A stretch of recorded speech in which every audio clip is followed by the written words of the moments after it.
un podcast de Cooperativa.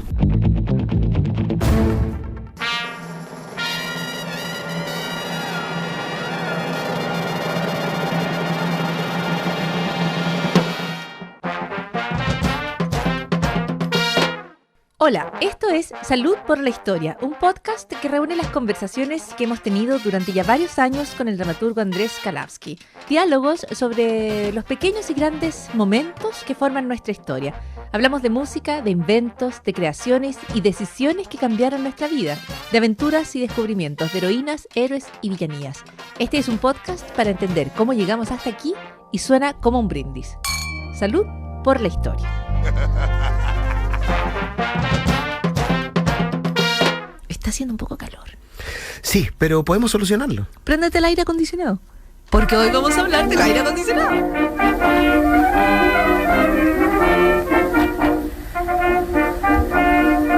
Oye, que está acalorado ese señor que está tocando. O señorita, no sé. No lo sé, Andrés Kalavsky, porque está al aire libre probablemente. Fíjate que no creo, porque grabar en el acetato no era tan fácil.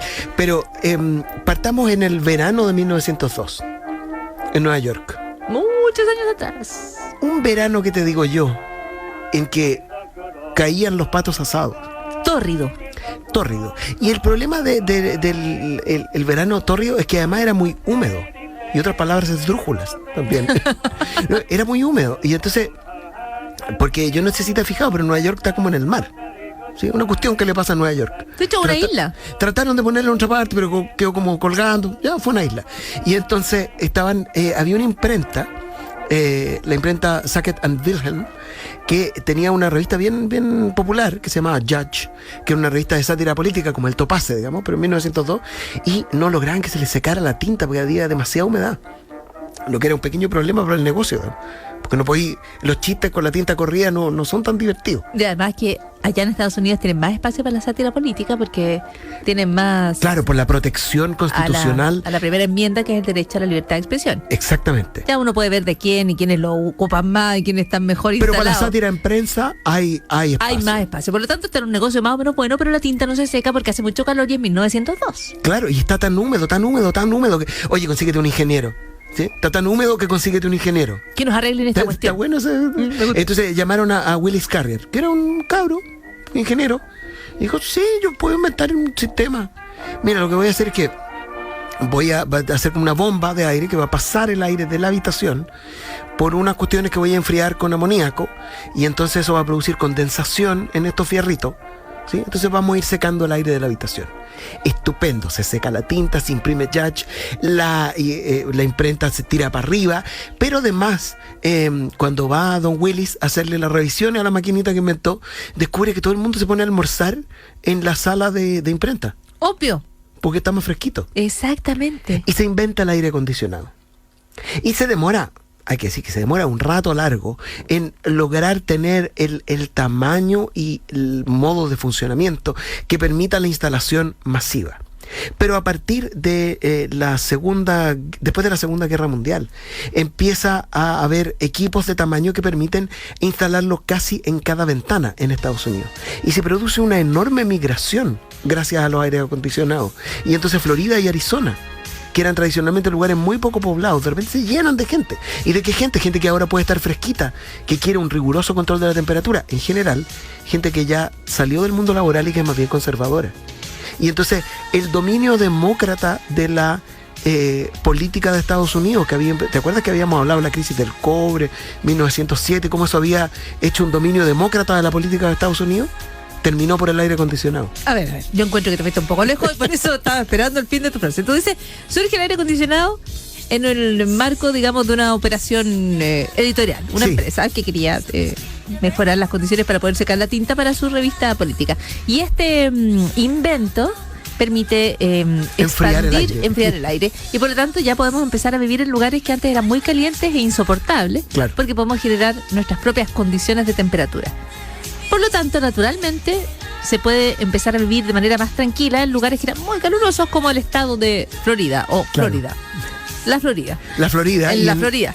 En la Florida y en Arizona, que eran lugares que en Estados Unidos estaban poblados, pero con una densidad muy baja, porque hacía mucho Porque calor. hace mucho calor, ya. Pero de todas maneras tú dices, y aquí lo que me parece sorprendente es que la gente mayor empieza a vivir en Arizona y en Florida, y esa gente es más conservadora y empieza a darle su voto a los republicanos. ¿Eso? Exactamente. Pero- Y entonces hay quien ha postulado que la elección de Reagan en los 80, ¿Tiene que ver con el aire acondicionado? sí, porque cambió el peso electoral de Arizona y Florida, que habían sido estados demócratas. Ya, me parece interesante, pero eso deja a un lado, aunque la Florida votó por Donald Trump en la última elección, pero no, de todas maneras, también hay gente que va a trabajar, se puede empezar a trabajar en lugares que son Es más que esa es la otra cálidos gran- con aire acondicionado, hoteles, Claro, no, oficinas. las oficinas todo. modernas, para pensar en los cubículos, por ejemplo, serían completamente insoportables. Los oficinistas se andarían desmayando, igual se andan desmayando poco, Igual sí. pero sin aire acondicionado. Toda la estética de los edificios de vidrio por fuera solo es posible porque la regulación térmica está hecha mediante aire acondicionado. Sí, oye, una palabra para los edificios con vidrio por fuera. Córtenla. O sea, que son como estufas para el resto, para los que están Sí. afuera. Los que están adentro están fríos, pero los que estamos afuera. Sí, además encandilan un poquito, amoroso. Amoroso, Bueno, córrete el edificio para Ya, allá. pero aparte de eso, Claro, pero volvamos entonces al aire acondicionado. el aire acondicionado empieza a permitir un tipo de trabajo de oficina y una cultura de oficina que antes era imposible. Es decir, gente con corbata y chaqueta durante todo el año sin que las oficinas cierren por temporadas, cosa que ocurría bastante con el trabajo de los contadores, por ejemplo, que había que cerrar por temporada porque había zonas del mundo en que era imposible trabajar y tratar de llevar. La tinta no se secaba, de hecho, en el papel. O sea, además esto es mucho mejor para los negocios. Oye, quiero preguntarte No, perdón, algo. es mejor para los dueños de los negocios. Ya, bueno, pero para los negocios también, supón que eso chorrea Claro, claro. o con una mano Sí, invisible. los para aire reparte acondicionados todo. chorrean harto porque efectivamente secan el aire. Lo que, Por eso chorrea. Por eso empieza como a llover por fuera. Pero esto además genera un problema ambiental gigantesco. Los aire acondicionados mueven una cantidad de energía enorme porque no es como que agreguen frío, sino que sacan calor, lo sacan para afuera y además usan energía para hacer eso, entonces calientan las ciudades y eso es un problema energético gigantesco y además han hecho caer en el olvido otras estrategias antiguas como qué sé yo, en Chile el muro de adobe que es buen aislante además de un poquito grueso, los aleros y la disposición respecto a los puntos cardinales de la casa. La casa chilena es como fresca, la casa tradicional chilena. Claro, en distintos lugares del mundo, que sé yo, en la India había distintas estrategias arquitectónicas para combatir el horrendo calor. Ya eran cambios puros Han aire caído en el acondicionado. desuso, claro, porque Ya, te y- chanto el aire acondicionado. Ya, el problema es si vamos a poder vivir nosotros y el aire acondicionado todos juntos. Ahora, tengo una pregunta. Pregunte. ¿El aire acondicionado genera también una cierta cultura de termocomodidad Claro. que no era no era tan propia? Yo recuerdo en Chile más antiguo donde uno no daba por hecho que existiera aire acondicionado en todas partes. No, por supuesto, y además termina siendo paradójico porque una temperatura constante termina siendo, en un cierto sentido, de ultra comodidad y privilegio, aburrida. Porque empieza a exigirse una temperatura tan constante que perdemos las maravillas del chaleco, por ejemplo. No sé si estoy contigo en eso. No sé, a mí me da la impresión de que además empezamos a querer estar cada vez más fríos al punto de... Bueno, genera mucha pugna en las oficinas compartidas. Sí, pues por supuesto. Dependiendo además que siempre va a pasar que al más friolento es al que le llega el chorro del aire Eso es acondicionado. un clásico.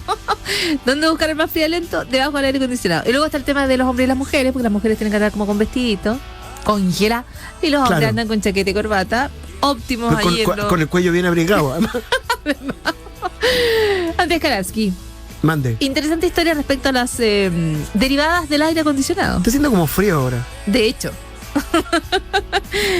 Nos vamos con Indio Solari y los fundamentalistas del aire acondicionado, ¿viste? Muy bien. Claro que sí.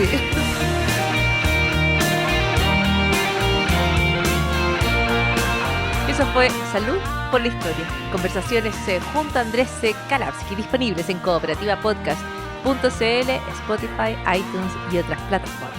Hasta la próxima.